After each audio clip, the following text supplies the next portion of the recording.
Hello les amis, aujourd'hui on se retrouve pour parler couleur de fond de teint.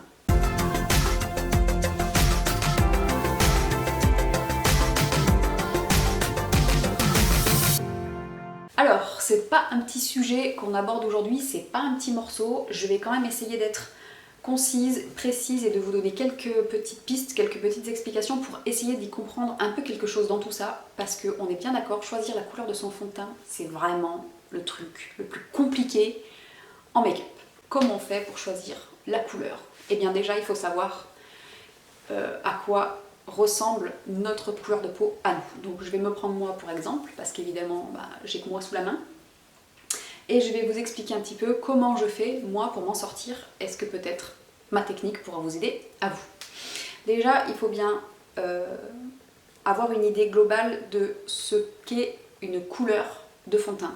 Une couleur de fond de teint, vous allez déjà avoir plusieurs critères à prendre en compte et c'est une pyramide. Donc vous commencez par la base et après vous affinez votre choix pour arriver à ce qui se rapprochera le plus de votre couleur de peau. Étape 1, commencez par déterminer si vous avez la peau plutôt claire ou foncée.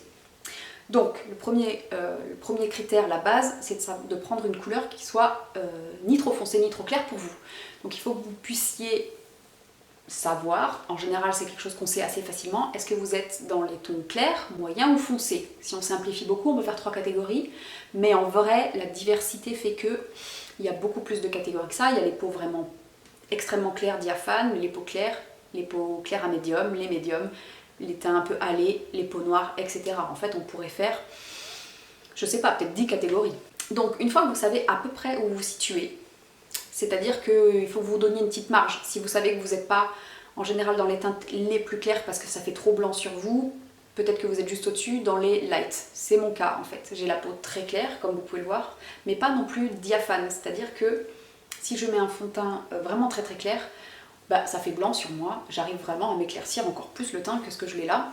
Donc je prends des teintes en général light et pas fer, parce que fer c'est vraiment très très clair. Donc une fois que vous avez déterminé ça, c'est on va dire la partie la plus facile. Ensuite, une fois que vous avez l'intensité de votre couleur, sachant qu'en plus on a toujours une petite marge d'erreur, c'est-à-dire que vous pouvez vous permettre, étant donné que le fond de teint vous allez l'étaler sur tout votre visage et que souvent c'est pas des produits qui sont, c'est pas de la peinture monocouche le fond de teint, donc il y a toujours quelque chose qui transparaît à travers, c'est un peu transparent si on peut dire, et du coup même s'il est un demi-ton trop clair ou un demi-ton trop foncé, on peut réussir quand même à s'en sortir. Donc vous avez une petite marge d'erreur dans ce choix numéro 1. Une fois que vous avez votre ton, donc vous savez quelle intensité de couleur il vous faut, c'est là qu'il va falloir choisir le sous-ton. Alors ça on en parle souvent et je sais que c'est un petit peu abstrait pour certains. Souvent on les classe en 3 catégories les sous-tons, mais je trouve que c'est trop simplifié et c'est pour ça qu'en général on s'en sort pas quand on doit choisir. En général, on parle des sous-tons chauds, qui sont les sous-tons jaunes, en fait la catégorie des jaunes, les sous-tons froids qui sont les sous-tons rosés, et si vous êtes un mix entre les deux, les sous-tons neutres. Pour savoir si vous êtes jaune ou rose, on regarde souvent l'intérieur des bras, ici, la couleur des veines qui ressort vous indiquera si vous êtes plutôt froid ou plutôt chaud, c'est-à-dire que moi j'ai les veines qui ressortent extrêmement vertes, elles sont vert kaki. C'est abominable, donc je suis dans la catégorie jaune, pas du tout rose. Et là vous pouvez vous dire, banco, je suis donc une peau claire à sous-ton jaune. Magnifique, j'ai plus qu'à prendre un fond de teint clair à sous-ton jaune. Mais là où c'est très compliqué, c'est qu'on va s'apercevoir très facilement que, eh bien parfois, ça marche pas. Souvent, il peut être soit trop jaune, soit trop orangé. Pourquoi? Eh bien tout simplement parce que le jaune, c'est une catégorie de couleurs. Et quand on vous achetez un fond de teint jaune, tous les jaunes ne sont pas les mêmes. Vous pouvez avoir des jaunes qui sont, on va dire, neutres, un jaune franc, primaire, comme celui-ci. Mais si je vous montre ce jaune-là, c'est un jaune aussi, mais c'est un jaune orangé. Mais ça reste du jaune. Et si je vous montre celui-ci, il est beaucoup plus vert. Le jaune, c'est une couleur qui se situe entre l'orange et le vert, et selon où la couleur va se situer dans le cercle, vous allez avoir un jaune plus froid, donc plus vert, ou un jaune plus orangé, un jaune orangé. Si vous mettez un jaune orangé alors que vous êtes plutôt jaune-vert, vous allez ressembler à un Oompa Loompa. Et si on part de l'autre côté, dans les sous-tons roses eux-mêmes, vous avez des roses qui sont très froids, donc qui vont partir plutôt du côté du bleu. Donc le rose, c'est entre le rouge et le bleu. Donc vous pouvez avoir des roses qui vont tirer plus vers le rouge, des roses qui seront plus chauds. Alors c'est une couleur froide, mais elle peut être plus ou moins froide. Donc vous avez des roses qui tirent plus vers le bleu, donc ils vont être plus violets, et des roses qui tirent plus vers le rouge et qui vont être plus chauds. Donc ça aide beaucoup pour les rouges à lèvres par exemple. Mais ça c'est pareil si vous avez la peau rosée. Ce qui fait que si vous avez un fond de teint à sous-ton rosé qui va tirer beaucoup vers le rouge, il va avoir du coup ce sous-ton un peu corail, un peu pêche. Et s'il tire plus vers le bleu, il va avoir un teint très froid, un peu lilas. Voilà. Ce qui fait qu'en fait, on n'a pas qu'un seul sous-ton, mais on en a plein. On a olive, on a jaune, on a doré, on a rosé, on a pêche, on a rouge, on a plein de sous-tons. Et c'est beaucoup plus complexe que juste le rose et le jaune. Ce qui va vous sauver, c'est la petite marge d'erreur que vous allez avoir dans tout ça. Parce que en fait, dans la réalité du terrain, on va dire que si vous êtes à sous-ton jaune, vous allez pouvoir vous balader légèrement entre les jaunes un peu plus orangés et les jaunes un peu plus verts. Vous allez pouvoir avoir une petite marge d'erreur là-dedans. Mais si vous avez un sous-ton par exemple, comme le mien, qui est très olive, donc je sais qu'en caméra ça se voit pas beaucoup, mais en vrai je vous assure que c'est assez flagrant à quel point j'ai par transparence beaucoup de vert qui ressort dans ma peau. Ce qui fait que si je prends un fond de teint un peu rosé, vous allez avoir un contraste simultané parce que les deux couleurs étant complémentaires, le rose et le vert, si je mets un fond de teint qui est rose, ça va vraiment amplifier la différence entre mon sous-ton de peau naturel et le fond de teint. Autant si vous avez vraiment une peau neutre, complètement neutre, vous allez pouvoir avoir le choix de déborder un peu du côté du jaune et un peu du côté du rose. Si vous avez une peau jaune plutôt verte comme la mienne, vous n'allez pas pouvoir déborder du côté du rose, du côté des sous-tons roses, parce que ça contraste trop entre les deux. Il y a trop de différence entre les deux teintes. En général, ce qui va me manquer, c'est du vert dans les fonds de teint du coup, puisqu'ils sont souvent neutres ou jaune orangé. Mais en fait, on a très peu de fond de teint qui a ce tout petit sous-ton vert, sous-ton olive très clair, que moi, qui fonctionne vraiment très très bien sur ma peau. Donc qu'est-ce que je fais quand c'est comme ça? Eh bien, je corrige la couleur, le sous-ton de mon fond de teint. Donc, admettons que j'ai envie de faire fonctionner ce fond de teint qui est beaucoup trop rose pour moi. C'est ce qui va en général me poser le plus de problèmes, puisque le rose, c'est le sous-ton le plus éloigné en fait de ma couleur de peau. Je vous le remets ici, mais si je veux essayer de faire fonctionner ça, c'est quand même très très très compliqué pour moi. Quand je le mets sur tout mon visage, j'ai vraiment l'air bizarre, surtout à côté de ma main. Ça fait un contraste vraiment, vraiment très bizarre. Donc ce qui manque en fait dans cette couleur pour moi, pour que ça fonctionne, c'est du vert pour neutraliser le rose. Donc du coup, ce que je peux faire, c'est de mélanger avec un correcteur de couleur vert, comme celui de chez NYX, qui est absolument fantastique, mais qui malheureusement, je crois qu'il a été discontinué. Une minute de silence pour tous ces produits qui sont discontinués et qui étaient formidables. Celui-ci en faisait partie.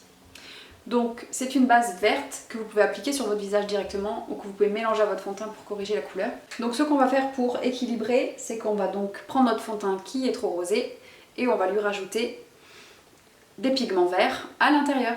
Alors, je vous ai trouvé peut-être une alternative à ce produit-là puisqu'il est difficile à trouver. C'est chez Catrice que vous avez une base correctrice de couleur comme ça qui a l'air très équivalente à celle-ci. Je vous mettrai le lien dans la barre d'infos. Et donc une fois qu'on a mélangé ça, on obtient une teinte qui est quand même vachement plus adaptée à ma couleur de peau que la teinte originale. Alors, faites attention de ne pas mettre trop de vert dedans parce que sinon vous allez avoir une tête bizarre. Là, du coup, on a un parfait exemple de contraste simultané. Est-ce que vous avez vu à quel point le trait que j'ai fait là a l'air d'être vert par rapport à celui-ci? C'est parce que celui-ci est trop rosé que celui-là a l'air trop vert. Parce que si je fais ça, tout seul, vous voyez, si je le mets dans mon cou tout seul et que vous ne voyez pas le rose à côté, la teinte a l'air plutôt bien. Je peux la fondre sans aucun problème dans mon cou. Alors que si je fais ça, elle a l'air très bizarrement verte à côté de celle-ci. Contraste simultané les amis. Donc voilà comment vous pouvez faire très simplement pour corriger le sous-ton de votre fond de teint si vous vous êtes planté. Mais pour ça, il faut que vous ayez compris pourquoi ça fonctionne pas et quelle est la couleur, quel est le pigment dans votre fond de teint qui fonctionne pas pour vous et comment le neutraliser. Là j'ai utilisé du vert pour neutraliser le rouge. Si votre problème c'est l'inverse, il y a d'autres correcteurs qui peuvent faire l'effet inverse bien sûr. Si vous voulez réussir à vous en sortir, ne vous prenez pas trop la tête non plus puisque vous avez quand même une marge d'erreur dans tout ça, je vous l'ai expliqué. L'important c'est de ne pas prendre un sous-ton qui est trop éloigné de votre sous-ton naturel, sinon il faudra corriger avec des pigments pour réajuster la couleur.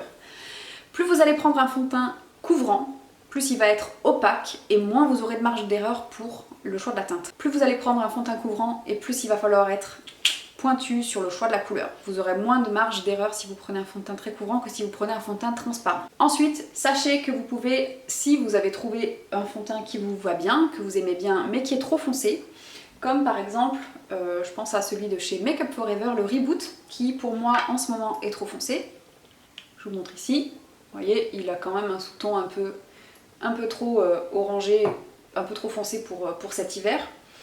Pour éclaircir un fond de teint qui est trop foncé, vous pouvez utiliser tout simplement votre, si vous avez ça, votre crème solaire minérale, qui souvent, les crèmes solaires minérales, elles ont souvent un reflet blanc, elles sont souvent blanchissantes et c'est absolument parfait pour corriger un fond de teint qui est un peu trop foncé. Donc vous mélangez votre fond de teint avec un tout petit peu de crème solaire et vous avez, hop, un fond de teint plus clair. Avant, après. Voilà, le fond de teint avant et le fond de teint après l'avoir mélangé avec la crème solaire. C'est une crème solaire de chez Aven qui est la Fluide Minéral teintée FPS 50+. Ensuite, vous avez la possibilité aussi de foncer un fond de teint qui serait trop clair. Ma CC crème de chez It Cosmetics en teinte fer, elle est un peu claire pour moi. Donc elle est quand même un poil claire, en tout cas quand je la mets sur tout mon visage. Si je voulais la foncer un petit peu, eh bien je prendrais tout simplement un bronzer crème, comme celui de chez Fenty. J'en prélève avec mon doigt, un petit peu de CC crème dessus. Avec le doigt qui est plein de bronzer, je touille. Donc là franchement j'ai pas beaucoup à foncer, mais... Et voilà. Avant, après. Donc voilà, vous avez les 3 astuces pour corriger le sous-ton et le ton de votre fond de teint si vous vous êtes planté. Voilà, sachez qu'ensuite vous pouvez aussi faire une petite balance, c'est-à-dire que si, vous voyez là, sur mon front par exemple, j'ai utilisé le fond de teint Zoeva qui est assez neutre. Il est assez neutre et du coup le fait d'utiliser un bronzer un peu plus chaud, ça va redonner un petit peu la chaleur que je n'avais pas dans le fond de teint. Si le fond de teint est vraiment trop neutre, ça va faire complètement gris et là vous ne pourrez pas non plus le corriger. Mais les produits que vous allez utiliser sur votre teint ensuite, après le fond de teint, que ce soit la poudre, le blush, le bronzer, l'highlighter, etc. Tout ça, ça va aussi modifier le sous-ton de votre fond de teint. Donc j'espère que cette vidéo vous aura aidé et que j'ai été assez claire dans mes explications et que je vous aurai donné 2-3 petites astuces pour essayer d'y voir un petit peu plus clair dans tout ça. Voilà, écoutez, je vous fais des gros bisous et je vous dis à très bientôt dans une prochaine vidéo. Ciao!